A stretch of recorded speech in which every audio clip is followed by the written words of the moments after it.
इनकलाब, इनकलाब, वंदे वंदे।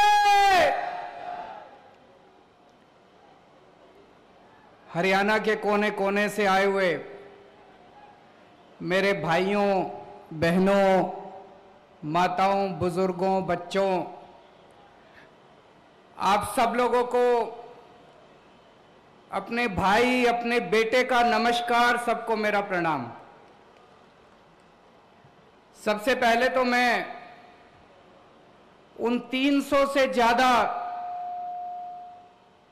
शहीदों को नमन करता हूं। अभी हमने उनको यहां पे श्रद्धांजलि दी, लेकिन पूरे देश की तरफ से उन 300 लोगों की शहादत को नमन करता हूं, जिन्होंने किसानों के लिए संघर्ष करते करते खुशी खुशी अपनी जान गंवा दी। अब हमारी जिम्मेदारी है, पूरे देश की जिम्मेदारी है, आपकी जिम्मेदारी है, मेरी जिम्मेदारी है। उनकी शहादत बेकार नहीं होनी चाहिए। अब अंत तक लड़ना है, लड़ोगे? जिस देश के अंदर किसानों का सम्मान नहीं है, वो देश कभी प्रगति नहीं कर सकता। किसानों का साथ देना चाहिए सरकारों को, कि किसानों के ऊपर लाठीचार्ज करना चाहिए। हम कड़ी निंदा करते हैं इसकी, और आज पूरे हरियाणा में बता रहे हैं किसानों ने चक्का जाम कर रखा है। हम किसानों के इस संघर्ष का समर्थन करते हैं। मैं अभी जब आया, मेरे को भी काफी टाइम लग गया, कई जगह से मेरे को घूम के आना पड़ा, लेकिन मेरे को कोई तकलीफ नहीं है। अभी मेरे को पता चला है कई सारी बसें, कई सारे लोग जो आज यहां सभा में आना चाहते थे,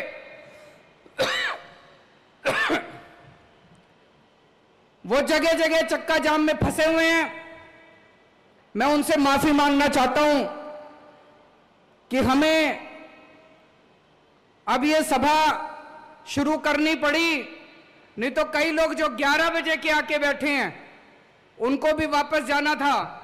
मैं तो आज आप ही के लिए आया था, आप कहते तो पूरा दिन भी रुक जाता उनके लिए, लेकिन मेरे को पता चला कि कुछ लोग अब जाने लग गए, तो मुझे लगा कि आपसे बातचीत करते हैं। उन लोगों से मैं माफी चाहता हूं जो लोग जाम में फंसे हुए हैं और अभी पहुंचने में असमर्थ हैं। दोस्तों, जब केंद्र सरकार ने तीनों काले कानून पास करे, पूरे देश के किसान दुखी हो गए, पूरे देश के। लेकिन सारे किसान ये सोच रहे थे कि कौन आगे बढ़ के संघर्ष करे, कौन आगे बढ़ के इसका बीड़ा उठाए। तब पंजाब और हरियाणा के किसानों ने आगे बढ़ के पूरे देश के किसानों का नेतृत्व किया। अभी थोड़े दिन पहले मैं पंजाब होके आया, पंजाब में भी किसान महापंचायत करी, पंजाब के किसानों का धन्यवाद करके आया। आज मैं हरियाणा में आया हूं, हरियाणा के किसानों का धन्यवाद करने के लिए कि पंजाब और हरियाणा के किसानों ने नेतृत्व करके इस पूरे किसानों के संघर्ष का नेतृत्व किया और देश के सारे किसानों की आवाज बुलंद की आप लोगों ने इन तीनों काले कानूनों के खिलाफ। सारा देश आपके साथ है। ये मीडिया वाले दिखाएं ना दिखाएं, चिंता मत करना, कोई कुछ भी कहे चिंता मत करना। मैं तो आम आदमी से जुड़ा हुआ हूं, सारा देश आपके साथ है, सारे देश के किसान आपके साथ हैं। हो सकता है गुजरात का किसान दिल्ली के बॉर्डर पे ना पहुंच पाए, हो सकता है तमिलनाडु का किसान दिल्ली के बॉर्डर पे ना पहुंच पाए, हो सकता है असम का किसान दिल्ली के बॉर्डर पे ना पहुंच पाए, पर यह मत सोचना कि वो किसान आपके साथ नहीं है।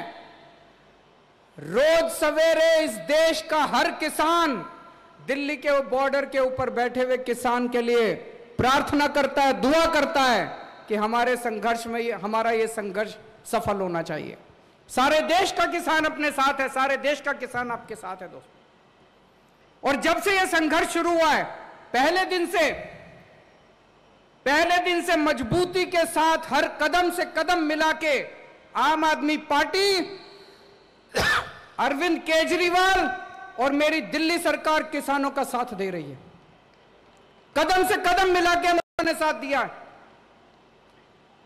मेरे को याद है जब किसानों ने, पंजाब और हरियाणा के किसानों ने दिल्ली की तरफ कूच करा था, दिल्ली बॉर्डर की तरफ आ रहे थे, तो हरियाणा सरकार ने जगह जगह आंसू गैस के गोले छोड़े, जगह जगह बैरियर लगा दिए, उनके ऊपर लाठीचार्ज करा।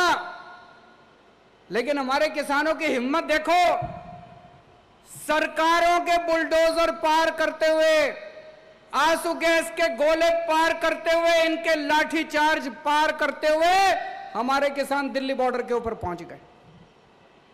तब केंद्र में बैठी बीजेपी सरकार ने एक षड्यंत्र रचा। केंद्र सरकार ने षड्यंत्र बनाया, चलो इन किसानों को आने दो दिल्ली। जब ये दिल्ली पहुंचेंगे तो केंद्र सरकार ने दिल्ली के 9 बड़े बड़े स्टेडियम उन्होंने सोचा इनको जेल बना देते हैं।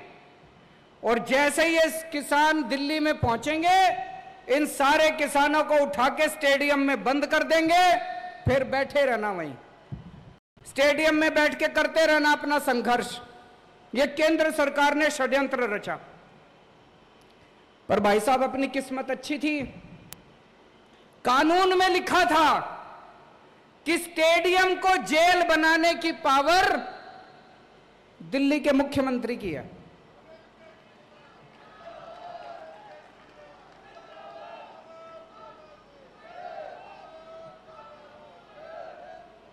कानून में लिखा था कि स्टेडियम को जेल बनाने की पावर दिल्ली के मुख्यमंत्री की है।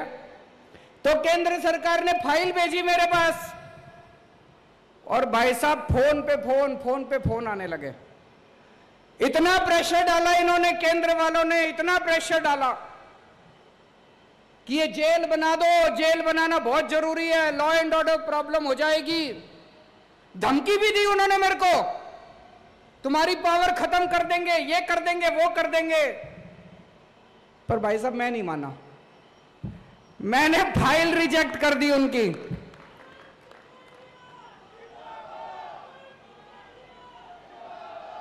मैंने फाइल पे लिख दिया कि किसानों का आंदोलन सही है, किसानों की मांगे जायज हैं, किसानों की मांगे तुरंत मानी जाएं, और दिल्ली पुलिस का यह प्रस्ताव कि दिल्ली के स्टेडियम जेल बनाए जाएं, यह प्रस्ताव खारिज किया जाता है। और मैंने फाइल उनकी वापस भेज दी। भाई साहब इतना नाराज हुए, ये इतना नाराज हुए मेरे से, इतना गुस्सा हुए, आग बबूला हो गए केंद्र सरकार बीजेपी वाले। फिर मैंने अपने सारे विधायकों को बोला, अपने सारे सांसदों को, कि बॉर्डर पे जाओ, किसान बैठे हैं, उनकी जाके सेवा करो, आम आदमी की तरह जाना, टोपी पहन के मत जाना, झंडा लेके मत जाना, केजरीवाल का नाम मत लेना, आम आदमी पार्टी का नाम मत लेना, अपने को राजनीति नहीं करनी, बॉर्डर पे जाओ, किसानों की सेवा करो। हमने लंगर लगवाए, दिल्ली सरकार की तरफ से पानी का इंतजाम करा, टॉयलेट का इंतजाम करा। एक दिन कुछ किसान भाई आए मेरे पास, बोले जी वहां पे सिग्नल कमजोर है, घर पे बात नहीं हो पाती, गांव में बात नहीं हो पाती। हमने सरकार की तरफ से वहां पे वाईफाई का भी, फ्री वाईफाई का इंतजाम कर दिया वहां पे बॉर्डर के ऊपर। जो हम कर सकते थे हमारे हाथ में था, सब कुछ करा जी। और जिस दिन राकेश टिकैत भाई साहब के साथ वो हादसा हुआ, जिस दिन राकेश टिकैत 28 तारीख थी मेरे ख्याल से, 28 या 29 जनवरी की शाम थी, मैंने टीवी खोला, मैंने देखा राकेश टिकैत भाई साहब, उनकी आंखों में आंसू है। वो टीवी पे रो रहे थे, मेरे से रहा नहीं गया। पहले संजय सिंह जी को मैंने कहा, संजय सिंह ने उनको फोन करा, फिर मैंने राकेश टिकैत जी को फोन करा, मेरी उनसे फोन पे सीधी बात हुई। मैंने राकेश टिकैत जी को कहा, मैंने कहा भाई साहब आप दिल कमजोर करोगे तो फिर कुछ नहीं बचेगा, आप अपना दिल ठाडा करो, आप अपना दिल कमजोर मत करो, हम सारे आपके साथ हैं, सारा देश आपके साथ है, बताओ आपको क्या चाहिए। बोले जी ये योगी सरकार ने हमारी बिजली बंद कर दी, योगी सरकार ने हमारा पानी बंद कर दिया, योगी सरकार ने हमारे टॉयलेट बंद कर दिए। मैंने कहा चिंता मत करो, 1 घंटा दो, 1 घंटे के अंदर आपके लिए मैं भिजवाता हूं दिल्ली से।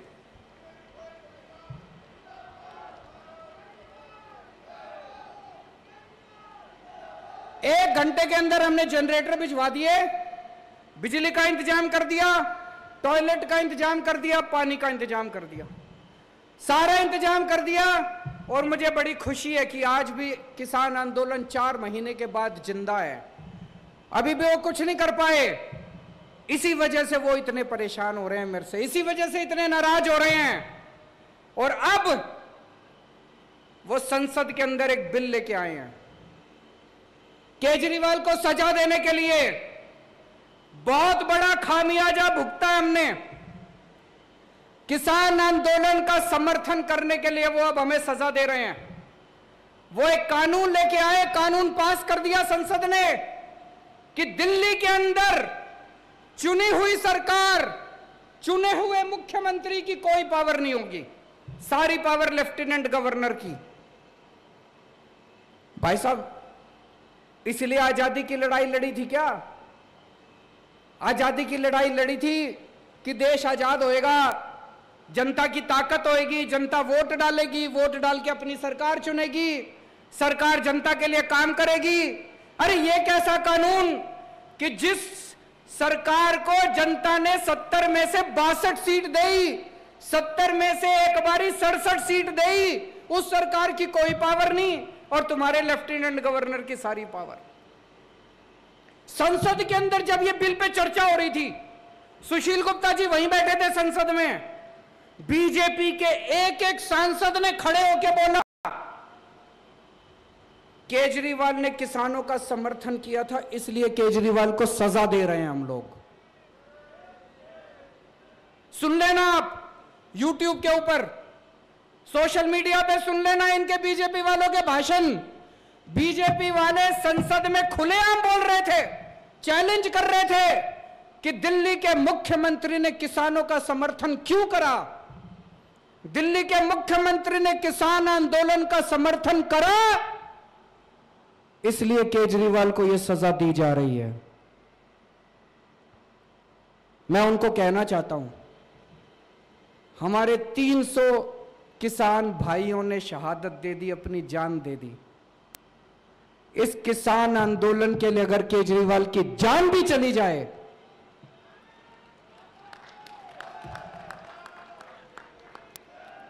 आपकी किसी सजा से नहीं डरते हम लोग। आज ये जो किसान आंदोलन है, हर भारतवासी का फर्ज है, हर देशभक्त का फर्ज है, जो कहता है मैं भारत से प्यार करता हूं, उसका फर्ज है कि किसान आंदोलन का साथ दे। जो आदमी किसान आंदोलन के साथ है वो देशभक्त है, और जो आदमी किसान आंदोलन के खिलाफ है वो गद्दार है, वो देश का गद्दार है।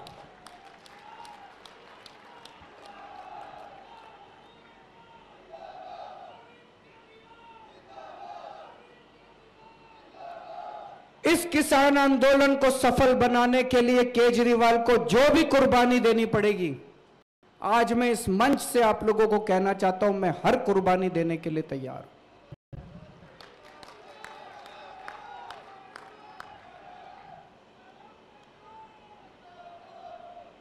अभी परसों में सुशील गुप्ता जी से मेरी फोन पे बात हो रही थी, इन्होंने बताया जी गांव-गांव में जा रहे हैं, इसकी तैयारी, आज इस महापंचायत की तैयारी करने के लिए। बोले जी गांव-गांव के अंदर किसी पार्टी के नेता को नहीं घुसने दे रहे, और जब आम आदमी पार्टी वाले जाते हैं तो लोग बुला के अपने घर में उनको दूध पिलाते हैं।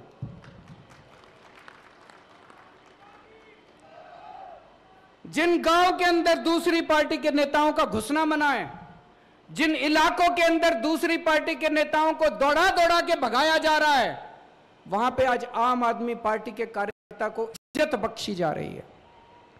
पूरे देश के अंदर आज सब लोग एक ही बात कह रहे हैं कि आम आदमी पार्टी किसानों की पार्टी है। अगर किसानों का कोई भला सोचता है तो आम आदमी पार्टी सोचती है। मेरे लिए यह सबसे खुशी की बात है, मेरे लिए यह बड़े सम्मान की बात है। इससे बड़ा मेरे को और मेडल नहीं चाहिए कि आज किसान मेरे को अपना छोटा भाई मानते हैं, आज किसान मेरे को अपना बेटा मानते हैं, आज किसान मेरे अंदर अपना हितैषी देखते हैं। मेरे लिए इससे बड़ी बात नहीं हो सकती दोस्तों। इसकी जो सजा देना चाहती है केंद्र सरकार मेरे को सजा दे, मेरे को इसकी कोई परवाह नहीं है।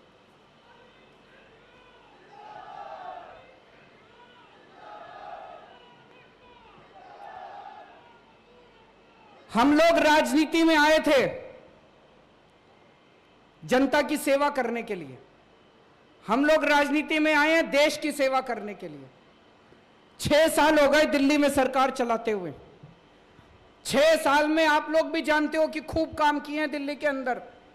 स्कूल बनवाए हैं, अस्पताल बनवाए हैं, दिल्ली में बिजली मुफ्त हो रही है, पानी मुफ्त हो रहा है, महिलाओं की बसों का में किराया नहीं लगता। औरत अगर महिला बस में सफर करे उसका किराया नहीं लगता। खूब सड़कें बन रही हैं, खूब विकास हो रहा है दिल्ली के अंदर। आप तो जाते रहते हो दिल्ली, आपको पता होगा। और इन 6 साल में जब हम लोग दिल्ली का विकास कर रहे थे, बीजेपी वाले हर 6-7 महीने में कुछ ना कुछ अड़ंगा अड़ा के हमारी शक्तियां छीनते रहते हैं, शक्तियां छीनते रहते हैं। मैं बीजेपी वालों को कहना चाहता हूं, तुम्हारे पास तो खूब शक्तियां हो गई। अब बीजेपी तो इस देश की सबसे शक्तिशाली पार्टी है। केंद्र में भी उनकी सरकार, कितने सारे राज्यों में भी उनकी सरकार। इतनी सारी शक्तियां होने के बावजूद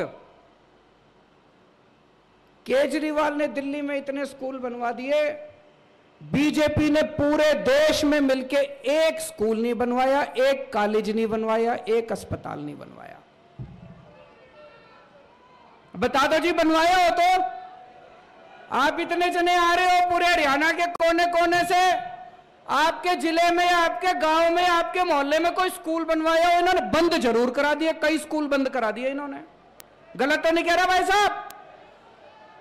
एक स्कूल नहीं बना। इतनी शक्तियां इनके पास, अपार शक्तियां, अपार साधन इनके पास, इतनी शक्तियां, इतनी सारी शक्तियां इन्होंने मेरी भी छीन ली। फिर भी इनसे एक स्कूल नहीं बना, एक अस्पताल नहीं बना, एक कॉलेज नहीं बना। मैं इनको कहना चाहता हूं बीजेपी वालों को, स्कूल और अस्पताल बनाने के लिए, जनता की सेवा करने के लिए शक्तियों की जरूरत नहीं होती, नीयत की जरूरत होती है।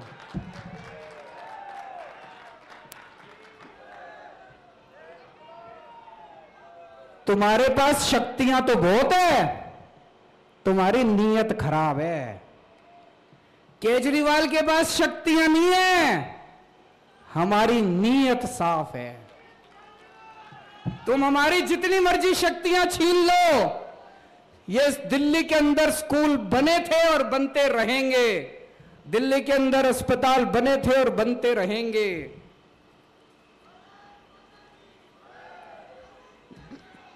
जितना काम ये बीजेपी के केंद्र सरकार और इनकी सारी सरकारें मिलके 5 साल में जितना काम नहीं कर पाई, भाई साहब चैलेंज करता हूं, अकेले हम लोगों ने, हमारी सरकार ने दिल्ली के अंदर करके दिखा दिया उतना काम।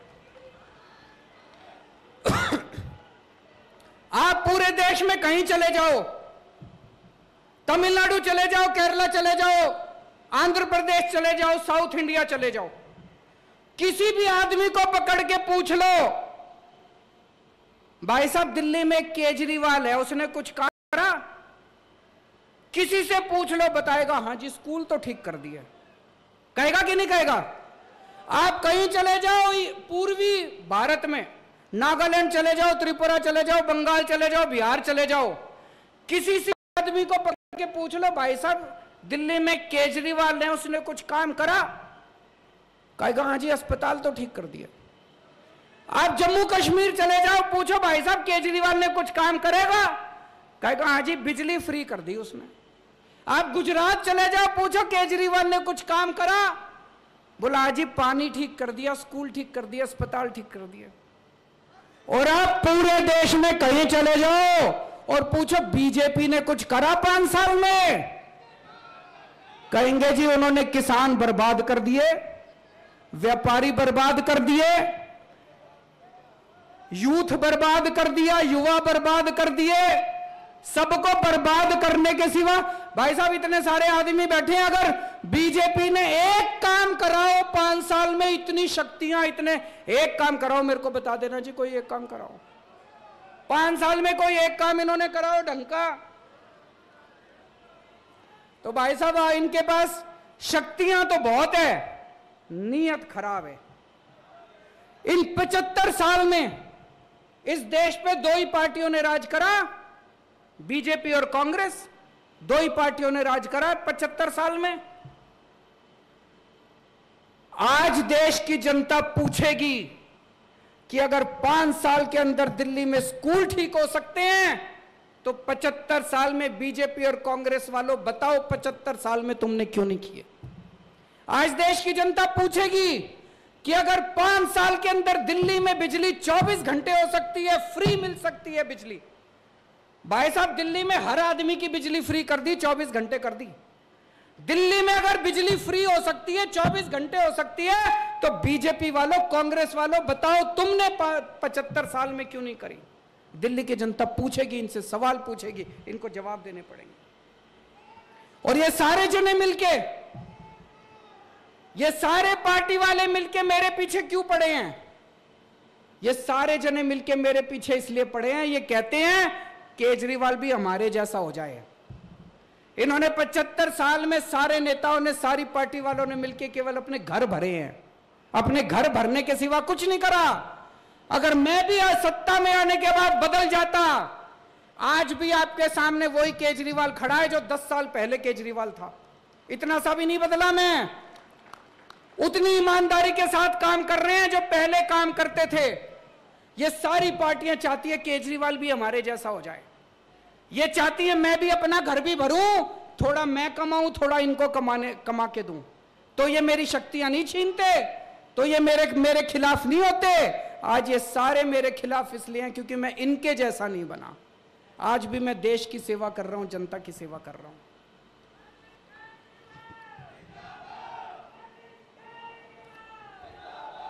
भाई साहब छोटे बच्चे होते थे हम, मास्टर पढ़ाया करता था कि दुनिया में 3 किस्म के देश होते हैं, विकसित देश, डेवलप्ड कंट्री जो अमीर देश होते हैं, विकासशील देश डेवलपिंग कंट्री, और अविकसित देश जो देश विकसित नहीं है। तो बचपन में पढ़ा करते थे भारत विकासशील देश है। तो मास्टर से पूछते थे जी हमारा देश विकासशील है तो ये विकसित कब बनेगा, ये अमीर देशों की कैटेगरी में कब आएगा? तो मास्टर कहता था 5-10 साल में आ जाएगा। भाई साहब 40 साल तो हो गए, सारी पार्टियां आली, सारी पार्टियां चली गई। आज भी जो बात मास्टर मेरे को पढ़ाता था मेरे बेटे को पढ़ाता है। आज भी मेरे बेटे को कहते हैं भारत विकासशील देश है, कब होएगा विकसित? 5-7 साल। ऐसे यूं नहीं होने वाला, इन पार्टियों के भरोसे नहीं होने वाला दोस्तों। मेरी जिंदगी का तो एक ही सपना है, अपने जीते जी भारत को दुनिया का नंबर 1 देश बनाना है।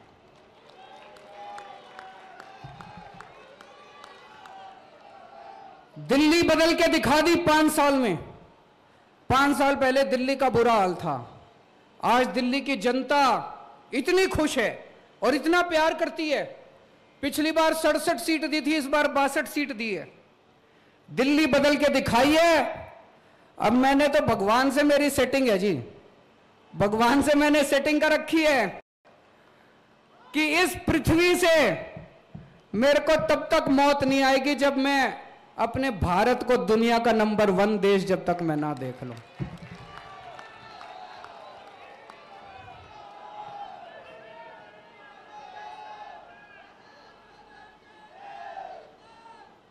और यहां जितने किसान भाई आए हैं, सारे किसान भाइयों को मैं कहना चाहता हूं, ठाडे रहना, चिंता ना करना। दिल्ली में थारा छोरा बैठा है सीएम,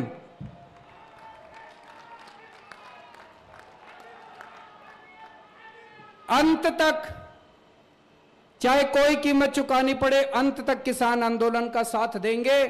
और दोस्तों, मेरा दिल कहता है समय लग जाए, लेकिन किसानों की मांगों के सामने, किसान आंदोलन के सामने बीजेपी को झुकना पड़ेगा, केंद्र सरकार को झुकना पड़ेगा। इनका गरूर खत्म। भारत